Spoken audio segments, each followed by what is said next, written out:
Well, obviously I haven't gotten rich off the poors yet because this radio works randomly. Usually right after driving over a very bumpy road. And then when you drive over that bumpy road again, and there's no radio. I mean, it works. Everything works perfectly fine. Just the sound part. No sound. No sound at all. I'm sure the reception is great. The screen's working great. Everything's great. But just no sound, which is the point. Anyway, this video, as titled, is How to Get Rich Off the Poors. For a mad capitalist. For dummies. I'm going to show you how it's done so you too can get rich and be a billionaire like me.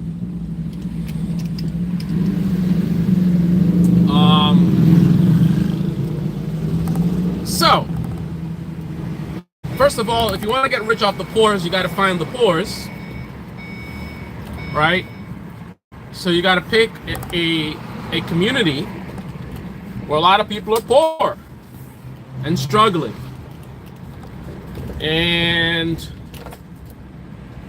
then you want to profit from their pain, take advantage of their suffering, and put money in your pocket.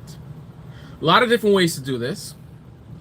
And it's all based on the same system. You have a group of people that are struggling to survive, a lot of distractions of struggling to survive, a lot of pain, a lot of emotion. And what you do is you tap into it to put money in your pocket. Money in the bank. Shorty, what you think? Religion is one. Now, I don't want to offend anybody who's religious, so I will leave it to you to decide whether all religions are the same or it's just some of them are fraudulent.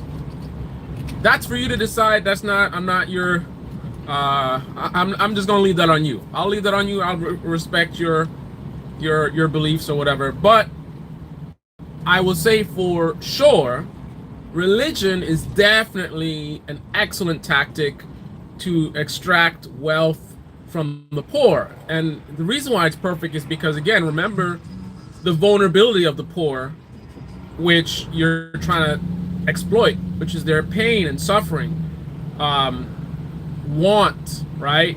Want for better, a better life, So you go into communities where people are struggling, they're desperate, right? And you can form some form of religion, and you go in there and you preach a message of hope, and you can do the prosperity thing or whatever. And Christianity is certainly, or some form of Christianity is certainly a good way to go. You have this concept of tithes, so it's written in the religious text that you're supposed to tithe. So it's not like you're trying to get the money, right? It's God, right? And the church needs money to survive, right? I mean, regardless of what the Bible says. I mean, something has to pay for the church bus. If you have a full-time pastor, if he's going to be full-time, he needs to feed his family. So the church does need money, right? So definitely, you would want to go into a poor community and definitely try to use religion to extract wealth from the poors. So this is one of the most traditional ways of doing this. You may notice that in poor areas there tends to be a lot of churches back to back on each corner. That is by design, right? You go out to these people that are struggling and suffering and they're in such pain, and then you go and you tell them, sign this billion-year contract and we're gonna get these aliens out of your brain, or whatever story you want to come up with. And when people are desperate, when people are suffering, they become vulnerable. I mean, this is something you'll see men do with women, right? There's certain predatory men that will target women that are in that kind of situation. So, for example, look at the concept of the pimp, right? Look at the concept of the pimp. That's another version of that, right? I don't think the pimp. Well, actually, the pimp does. So the pimp actually. So that's another strategy, because if you think about it, the pimp is someone I believe would be poor themselves, coming from a poor environment. Not necessarily, but I think that's generally where you'd find pimps, right? And they're trying to extract wealth from the poor, right? Poor, desperate women, right? And then they use all kind of techniques to take advantage of these women, and I'm your protector, or whatever nonsense. You play with their minds and their emotions, and and then they're out there working and putting their bodies at risk, and then you're just taking all that money in the bank, right? So pimping. But yeah, religion is definitely, I think, a very effective way. I mean, you go into people's homes, and a lot of techniques. I mean, you have music, because again, remember, one of the things you're tapping into as far as vulnerability is emotions, right? So you have people that are desperate, people that are suffering, and you get these songs that can evoke certain emotions. You have certain chants that you do, right? And there's also there's an effect of sort of the group, right? You have a bunch of people that are together singing and together doing some kind of chant or whatever, and there's a certain energy from that, and you can use that to sort of manipulate people, and get them to give you their last dollar. And then if they're doing everything that you tell them to do, and they're not, well, if they think that they're doing everything that you tell them to do, and they're still not getting a better situation, just tell them, God works in mysterious ways, or maybe they're not following things exactly the way they should, or blah blah. Put it on them. It's your fault, right? Other people are look at brother Thompson. He's doing very well. Maybe you're not praying hard enough, right? So that's one example. Another way to get rich from the poors is get rich quick schemes. Now, I don't know what the numbers are in terms of this being particularly effective in terms of poor people or young people who are naive and inexperienced. But either way, and in a similar way that religion, and actually there's a very strong parallel between the get rich quick scheme and the religious stuff, because just like you imagine a church, you go around and you do like some kind of convention or something, travel around the country, crusades or whatever the words that they use. You can create some kind of movement, 10x your wealth, 10x, everything 10x, 10x your business, 10x your life, 10x your sex life, whatever it is, right? And you have somebody who's a very charismatic speaker, gets out there and, listen, man, if you're making less than $400,000 a year, you're a loser. You're broke. Anybody making less than 400 grand a year, you're broke. That ain't money. Look at me, I'm flying in a private jet. I got all these cars, and I got Bugattis. And you making less than $400,000 a year? Right? So you use all kinds of tactics like that. And music, man, you can put out videos, all kinds of stuff about, some dramatic music, right? And then a lot of people complain about the situations, whatever, but you got a few people that step up and take, and don't get me wrong, it's not that you're saying nonsense, right? Because there's legitimacy to, you know, self-help and, you know, motivational stuff. I've certainly done that myself. I've certainly benefited from that, but that's also a avenue into pores, right? But you are charismatic, right? And you know, you can go out there and with music and all kinds of stuff, you know, put out some dramatic music, you know. I was born in a homeless shelter, and you know, everybody kept telling me, and I had a brain dysfunction, and everybody told me, you're never gonna make it, da, da, da. And I kept believing them, and then nothing was happening. And then one day I bumped into this man, and he was driving a regular car, right? And he came up to me, and he told me something I'll never forget that changed my life forever. And, you know, 5 years later, I saw an article in the newspaper, and I said, this is that guy that I spoke to. That guy, at the time, was the 5th richest person in the world. And nobody would have known. He was driving a regular car, regular clothes, and all this kind of stuff. And I'm gonna tell you the secret that he told me that made me able to buy my first jet by 25. Right?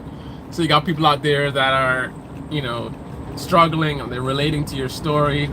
People telling them they can't, and da da da da. And you with that fighting, and I said, no, I will succeed. And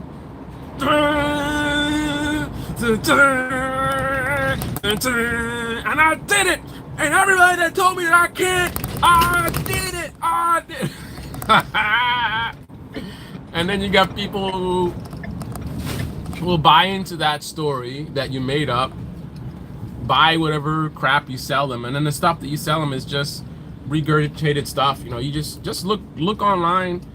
You can even look at stuff, you know, books written by actual successful people who are successful from actually, you know, some kind of innovation, right? They created some kind of product or service or something, you know, and you know, you take stuff from what they say and you repackage it and then whatever, you know, make it sound like it's your own original ideas.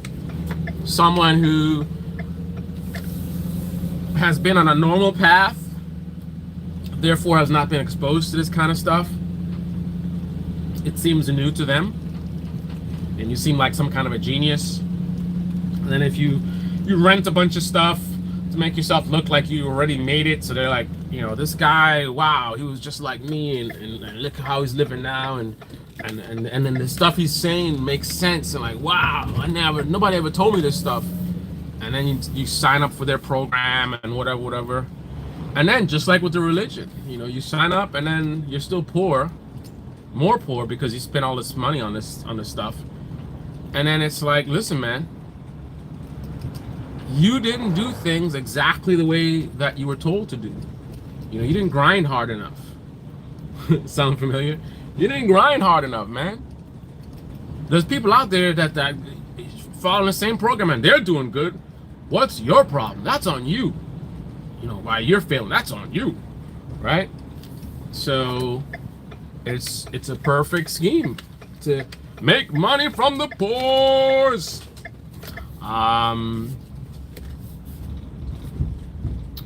So I think those are two main ones. Then you have the political angle, right? So you have people who are struggling and suffering and in pain, right? And just like the get rich quick guy,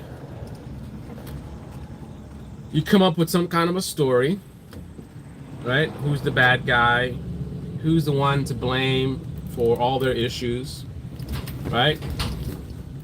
Whether it's the man that's keeping you down, or it's racism that's keeping you down, or it's it's all these freeloaders and socialism. You know, it's the people coming into the country. You know, all these immigrants coming in and sucking up all the resources. And whatever it is, you pick a bad guy. You come up with some kind of narrative to why this bad guy is the reason for all of their problems, right? And again, who are you talking to? Who are you sending this message to? You're talking to people who are suffering, who are in great pain, and they would love to have some kind of scapegoat to blame for their failures in life. And you present it to them. It's racism, it's the white man, it's socialism, it's the handouts, it's, you know, it's you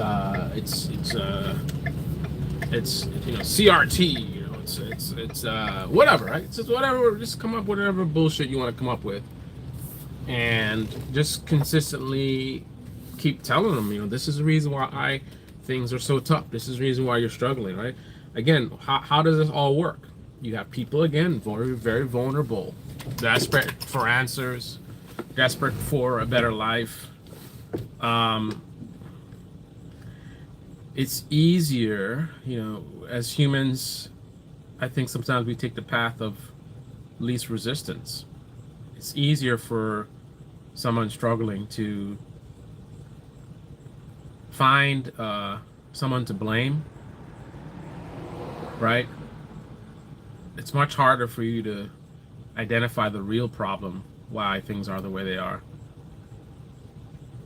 and to deal with the very scary reality of taking chances in terms of trying something to resolve your issue, putting yourself out there, you know, trying to pick up a new skill, new job, start a business, right? Knowing that you could fail, maybe make things worse. That's tough. You know what's not tough? Falling into a narrative which, you know, as a politician, you know, if you, again, you want to make money from the poors, this is one of the ways. You put on a narrative of who's the bad guy. You have partisan media who will be, or sort of your lieutenants out there pushing your message, or evangelists pushing your message, right-wing media, left-wing media. It's the immigrants, it's the white man, it's racism, whatever, right? Keep pumping that out there, and then you get people, you tell people you're gonna save them from this bad guy, right? We're gonna close the border, right? We're gonna create anti-racism legislation, or whatever it is, right? Just make it up. You know, just come up with something that sounds good.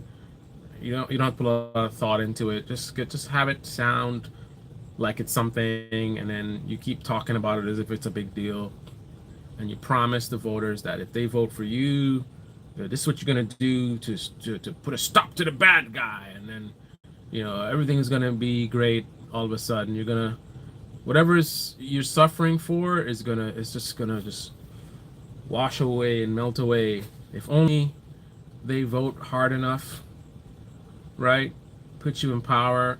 It's gonna happen. Trust me, it's gonna happen, right? So you have a bunch of poor people who will come out there and they'll donate money they don't have to your campaign, right? Whether you're running for office or you're already in office and, you know, you're running for re-election, whatever it is, poor people will donate to you, even though you could be a millionaire, maybe even a billionaire. You can get poor people to hand over their cash that they barely have to support your campaign, all under your made-up story of who the bad guy is and how you're gonna come save them. And then it's not complicated, you know. Let's say when you win, like, then what? It's not a big deal, man. You're never gonna have full power, right? There's always gonna be yeah, the other side has some level of power that counteracts your power. So you can always make up excuses about why you didn't deliver as much or anything of what you promised. Um, and then over time, if you're not really delivering much, eventually the other side is going to win power. Then you'll have a great excuse of why you're not delivering because you're out of power. So you got to vote again. You got to donate again. And then they put you in power, and then you do a little something, something here, virtue signaling. You do some little, pass some bill that has a fancy name that sounds like something, the uh, Diamond Border Act. You know what I mean? We're gonna keep all these immigrants out of the country, and you get it passed is that's the best thing if you can get it passed. Now the fact that it doesn't actually do anything, irrelevant, because you got your evangelists and partisan media, they will distract the base. They will, or make it look like it's doing something, and then that's the way it works. You just keep back and forth. You get in power. You do a little something, something, little virtue signaling, blah blah blah, and then because you're not really doing much, you lose power. Then when you lose power, you have more of an excuse why you're not delivering. So it's like vote more. You gotta vote harder. Get back in power, do a little something, something here and there, fancy sounding bills that don't really do much, and it's just back and forth, and back and forth, and back and forth, which it's, that sounds like it's not really doing anything, but for you, in terms of getting rich from the poorest, all the while, if you're in office, you're making tons of money, man. You're making $180,000 a year, you're doing backdoor deals, so you're accumulating millions and millions of dollars. So on the surface, it sounds like, man, that's kind of, you're not really, like, you're in power, you're out of power, you're in power, you're out of power, in power, out of power, you're not really going anywhere. No, you're going far. You're making a lot of money. Over the years, a lot of the wealth from the bottom is going up to the top. You can get yourself to the top through this process, through this scheme. And so as the money rises to the top, you will be one of the, pockets where that money is going, right? As a politician, again, taking advantage of the poor's. Now, it's not only the poor's that will be obviously voting and supporting you.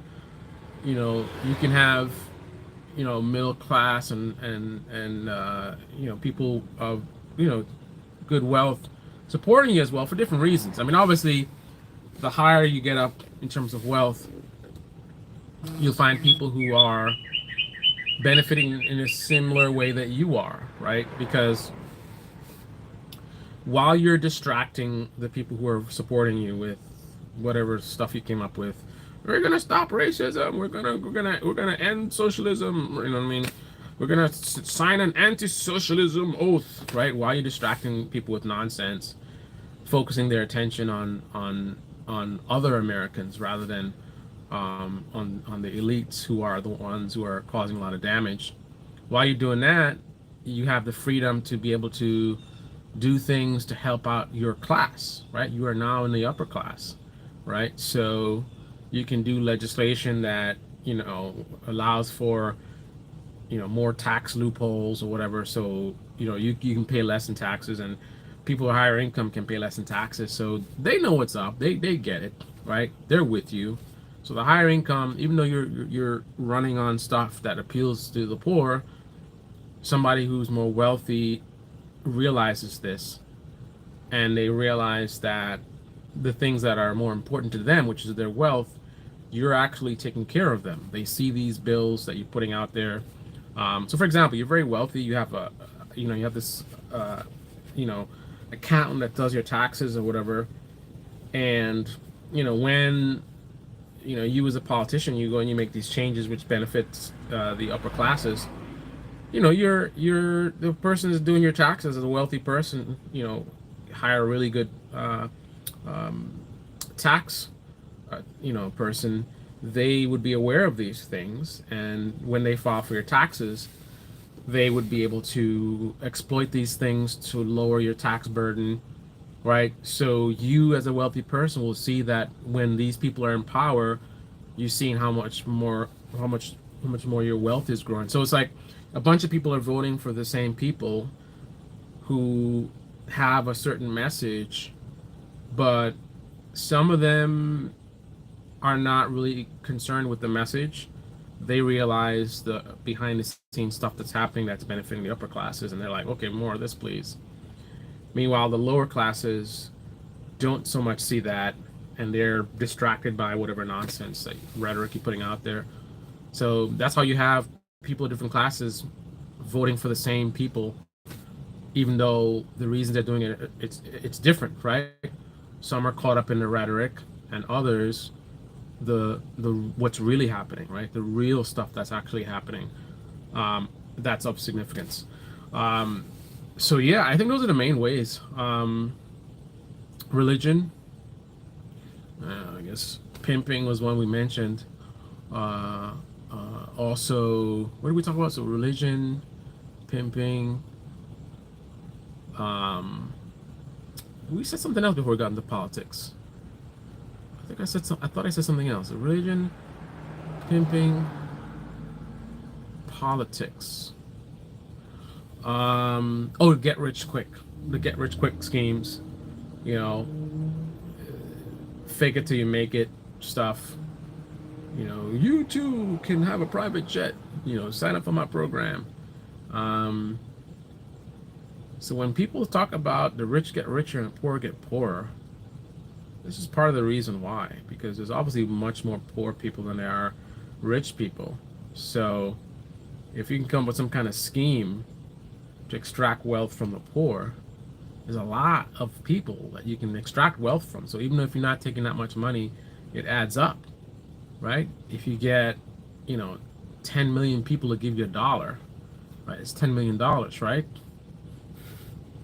So the strategy would be to come up with the biggest scheme that appeals to the largest amount of people, because it's a scale thing, right? You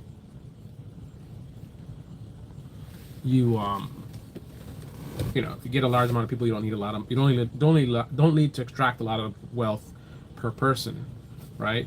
The more people, the less you need from each person. So the thing is to just pick something that has the largest audience. That's why religion is very popular. Politics also very popular.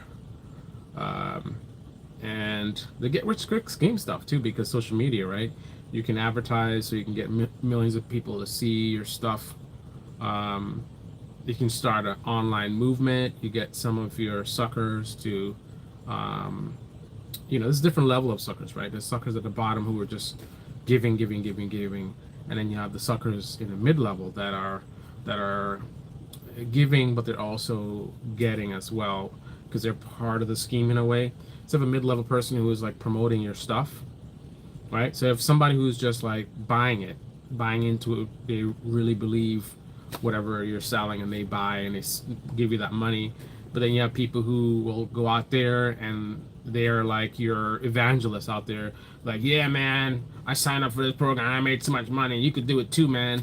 All you gotta do is this, that, and then people that attack it and say it's a scam, you'd be like, no, it's not a scam, and these people are haters, and you know what I mean? So that's the reality, unfortunately.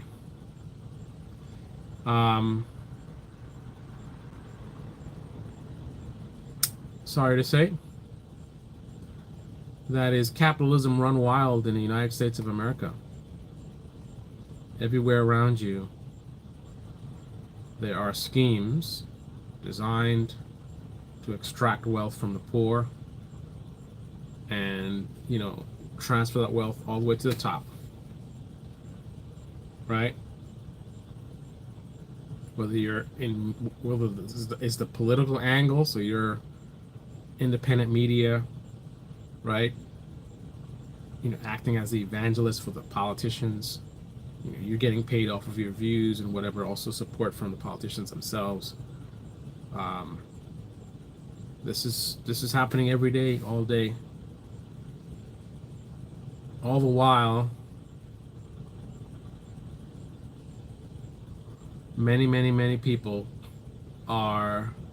many of these people that are being exploited have been successfully, distracted.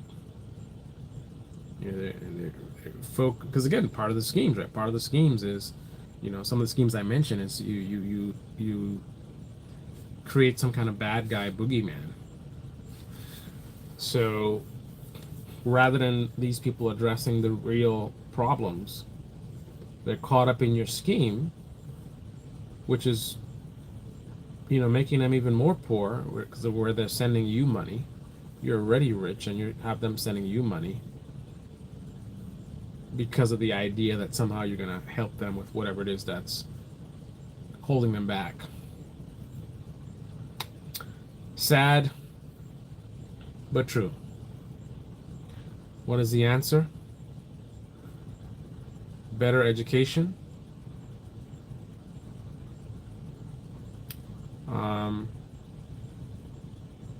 People need to understand better critical thinking.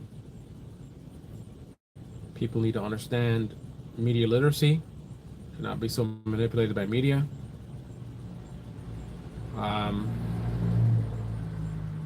Ultimately, we need people to unplug from all of these Pied Pipers that are manipulating them in various ways.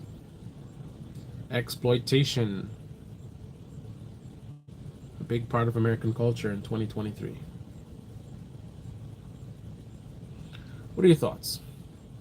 This is the Debate Me channel. Debate Me in the comment section below. Click on the like button, subscribe, smash that bell. Be well.